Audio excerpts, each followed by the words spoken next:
Good morning, everyone. My name's Sam Lemnios. I'm the archivist at the Naval Academy. I have a background in history and archives with master's degrees in both.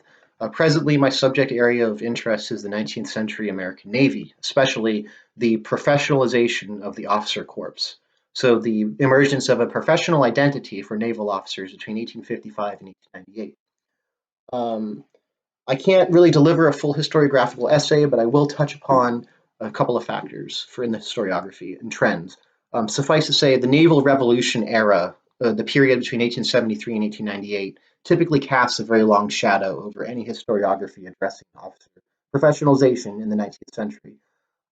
They generally fall into two different camps, works addressing officer professionalization. One I consider antebellum, before the Civil War, and the second is postbellum, after the Civil War.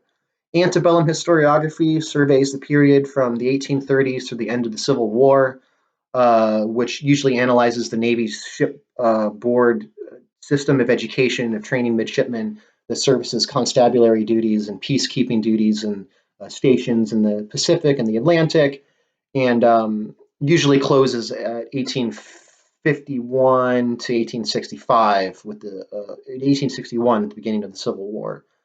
The second camp normally addresses uh, postbellum challenges that the Navy faced, including political neglect, financial retrenchment, personnel drawbacks, and other factors, usually analyzing how those factors stimulated the naval revolution of 1874 to 1898. The two works I'm consulting and exploring today are dissertations by Dana L. Mathis, The Fight for the Soul of the U.S. Navy, published at the University of Texas in 2018, and The Squadron Under Your Command, Change and Construction of Professional Identity in the U.S. Navy's North Atlantic Squadron, published by the University of Maryland in 2012. Mathis's work really touches upon the intersection of professional identity and the conflict between the Navy's engineering officer corps, which emerged in the 1870s and 1880s, with the established sail and canvas era of naval officers, or the line corps of officers. He really addresses how the Navy's bureaucracy developed during the time in reaction to advancements in steam technologies and new armaments of shipboard weaponry. This led to the growth and acceptance, eventual acceptance of engineering as a valued profession in the naval service.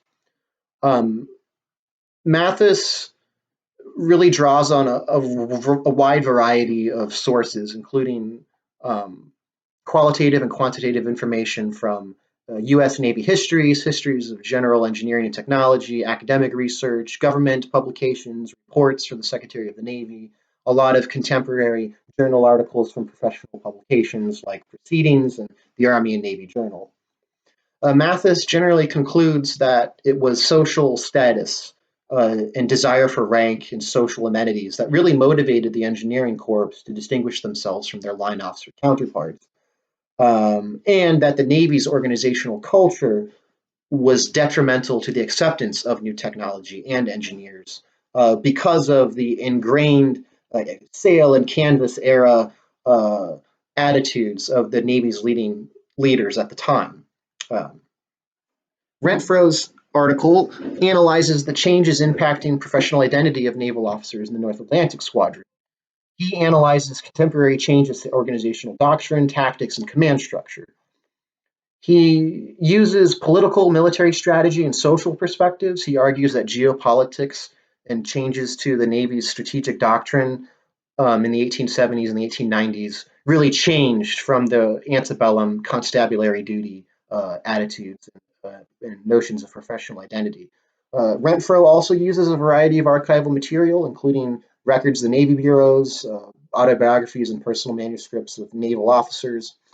And he generally concludes that the Navy's easy victory in the Spanish American War at the Battle of Santiago really reflects how command structure changes prepared the North Atlantic Squadron for near peer combat operations.